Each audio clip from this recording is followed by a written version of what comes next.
Olá, meus amigos, olá, minhas amigas, sejam muito bem-vindos, concurseiros, concurseiras, para mais um encontro de Direito Constitucional. Hoje, nossa 20ª aula, nós começaremos o estudo dos incisos do artigo 5º do texto constitucional. Antes, no entanto, aquele breve resumo sobre o que nós vimos na aula passada. Aula 19, estudamos algumas das nuances do artigo 5º do texto constitucional. Falamos então da igualdade, falamos da segurança e da propriedade. Sobre a igualdade, trouxemos a igualdade formal e material. E eu pedi para que os senhores anotassem que a igualdade formal corresponde à ideia de que os integrantes, os indivíduos de um mesmo grupo essencial, devem ter tratamento igual. E a igualdade material pressupõe prestações do Estado para diminuir ou extirpar os desníveis e as desigualdades existentes. Falamos também que da igualdade material decorre a ideia das ações afirmativas e discutimos bastante sobre as ações afirmativas. Citamos exemplos, citamos algumas discussões que existem, falamos ainda da igualdade perante a lei e na lei, falamos sobre a segurança e dissemos que ela trata da efetivação, basicamente, da garantia da efetivação dos direitos fundamentais e, por fim, da propriedade, quando falamos da função social. Toda propriedade tem proteção constitucional, aqui tem função social, aquela que tem função social da propriedade tem uma proteção constitucional maior. Assim, podemos dar continuidade e partir para o estudo do inciso 1 do texto constitucional. Inciso 1. Homens e mulheres são iguais em direitos e obrigações nos termos dessa Constituição. O que ilustra bem essa ideia é esse slide. Homens e mulheres, segundo o texto constitucional, devem ser tratados de maneira igual, seja para direitos, seja para obrigações. No entanto, nós falamos que a igualdade material visa a atenuar, diminuir os desníveis existentes. Por isso, é importante que vocês tenham em mente a informação contida no nosso próximo slide, que diz o seguinte: só será permitido estabelecer diferenças para atenuar os desníveis existentes. Observem, homens e mulheres são iguais para contrair direitos ou obrigações.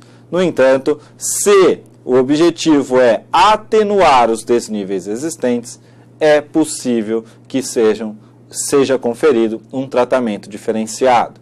Professor, quais os exemplos? Lei Maria da Penha, aposentadoria, licença maternidade.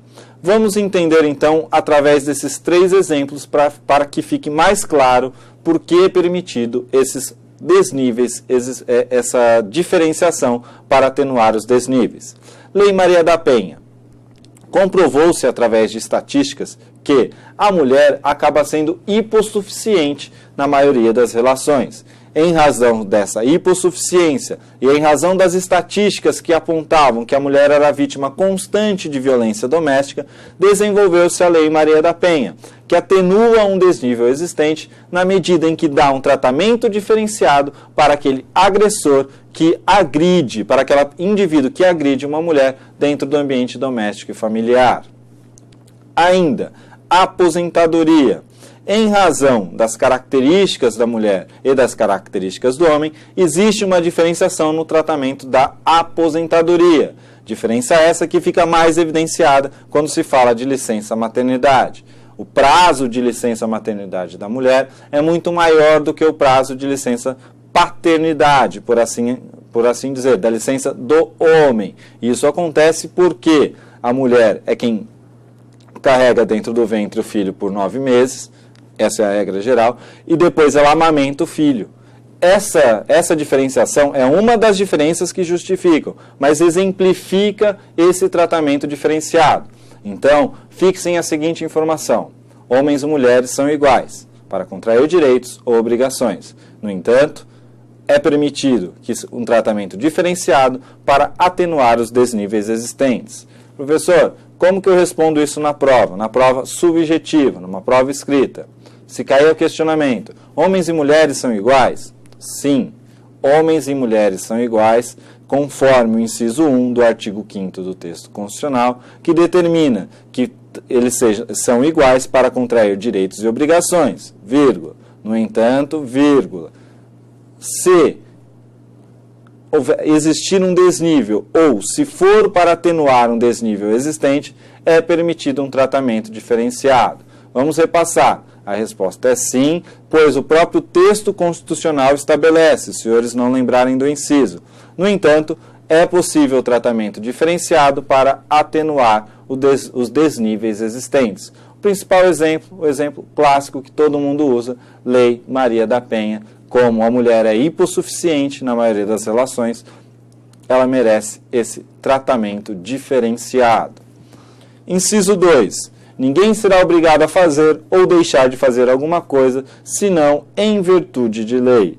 Daqui decorre basicamente o princípio da legalidade. E é ele que nós vamos extrair desse inciso 2 para dissecá-lo e trazer as informações importantes. Primeira informação, princípio da legalidade versus reserva legal. Eu disse aos senhores que do inciso 2 extraímos o princípio da legalidade. Portanto, devemos diferenciá-lo da reserva legal. O princípio da legalidade, ele corresponde a toda e qualquer espécie normativa. Então, ninguém será obrigado a fazer ou deixar de fazer alguma coisa, senão em virtude de lei. Lei ali, em sentido amplo, princípio da legalidade, qualquer espécie normativa. Já reserva legal trata da lei em sentido estrito. Observem, o princípio da legalidade abrange a reserva legal.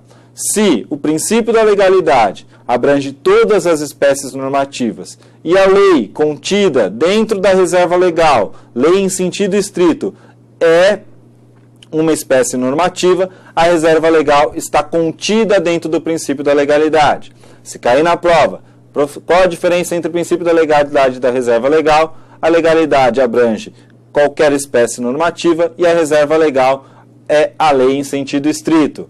Dessa forma, a reserva legal está contida dentro do princípio da legalidade.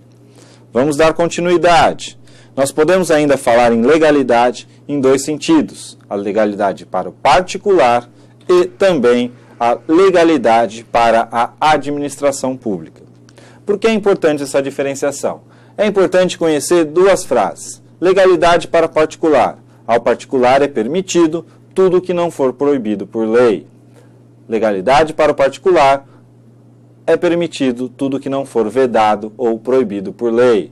Diferente da legalidade da administração pública, já que a administração pública só pode fazer aquilo que a lei determina, dentro das opções que a lei determina. Observem que a legalidade para o particular é mais ampla do que a legalidade da administração pública. Então, repassando, legalidade para o particular. Ao particular é permitido tudo que não for vedado ou proibido por lei. Legalidade para a administração pública. A administração pública só pode fazer o que a lei permite dentro das opções que o legislador conferiu. Isso é a ideia de legalidade. Trouxemos, então, duas discussões: diferença de legalidade e reserva legal e a legalidade para o particular e para a administração pública. Inciso 3. Ninguém será submetido à tortura nem a tratamento desumano ou degradante. Falamos da tortura já mais de uma vez em nossas aulas, mas é muito importante que vocês fixem a ideia que se apresentará no slide seguinte. Vedação à tortura é regra ou princípio? Se você prestou atenção nas aulas, você já tem condições de responder a esse questionamento. Mas aqui nós vamos trazer a discussão para que vocês possam entender. Existem duas correntes. Uma primeira corrente estabelece que a vedação à tortura é um princípio. E como princípio, ele deve ser aplicado na maior medida possível. No entanto, dissemos aos senhores que o princípio pode ser relativizado quando ele entra em choque com um outro princípio. Dissemos isso aos senhores. E isso traz à tona, por exemplo, um seguinte questionamento. É possível torturar um terrorista para que ele indique onde está a bomba que pode matar milhares de pessoas? Considerando a vedação à tortura um princípio, sim, pois ponderaríamos, através da ponderação, nós colocaríamos em choque a vida dele, a dignidade dele e a vida de milhares de pessoas e levaríamos em conta a vida de milhares de pessoas. No entanto, o que prevalece é que a vedação à tortura é uma regra. E como regra, ela não poderia ser relativizada. Ela não pode ser relativizada. Ela é absoluta, aplicada na maior medida possível, pela regra da subsunção. Tudo isso nós já falamos. Então, nesse caso específico, não poderíamos torturar, em razão de ser uma regra, não poderíamos torturar o terrorista para salvar milhares de pessoas. Essa discussão envolve uma série de outras coisas. É apenas um exemplo para que vocês possam fixar. Se considerássemos a tortura um princípio, poderíamos justificar essa ação. Como regra, não. O que prevalece, professor? Prevalece que a vedação à tortura é uma regra. Isso prevalece na grande maioria da doutrina. Os doutrinadores clássicos definem a vedação à tortura como uma regra e não um princípio. Dessa forma, ela não pode ser relativizada, ela não pode ser excetuada. Certo? Com isso, vocês estão aptos a responder os questionamentos que vão se apresentar. Primeiro deles, a vedação à tortura prevista no inciso 3 do artigo 5º da Constituição Federal pode ser relativizada? A resposta é errada. Aqui, nessa afirmação, o examinador quer saber o que prevalece. O que prevalece é que a tortura é uma regra e ela não pode ser relativizada. Resposta a essa alternativa é que essa questão está errada. A Lei Maria da Penha contraria o inciso 1 do artigo 5º da Constituição Federal e, portanto, é inconstitucional. Resposta também errada. Por que errada? Já dissemos aos senhores, homens e mulheres são iguais para contrair direitos e obrigações, no entanto, para atenuar os desníveis existentes, é permitido o tratamento diferenciado. Um exemplo é o tratamento diferenciado apresentado pela Lei Maria da Penha. Portanto, resposta a essa alternativa é que essa questão está incorreta, está errada. Terceira, a legalidade para a administração pública é mais restrita que para o particular. Resposta absolutamente correta. A legalidade para o particular é fazer tudo o que a lei não proíbe e para a administração é só fazer o que a lei permite. Portanto, a legalidade para o particular é muito mais ampla do que a legalidade da administração pública. Ou, trocando, a legalidade da administração pública é muito mais restrita do que a legalidade conferida ao particular. Fica aqui hoje uma palavra de incentivo. As nuvens mudam sempre de posição, mas são sempre nuvens no céu. Assim devemos ser todo dia mutantes, porém leais com o que pensamos e sonhamos. A gente muda, nossos ideais mudam, nossa cabeça muda, mas você tem que manter o seu foco, focado em ser aprovado no concurso, escolher o concurso, está se dedicando, vai chegar a sua vez, vai chegar a sua hora. Está aqui o meu e-mail, o meu contato, o meu Twitter. Um grande abraço, continue nos estudos e boa sorte.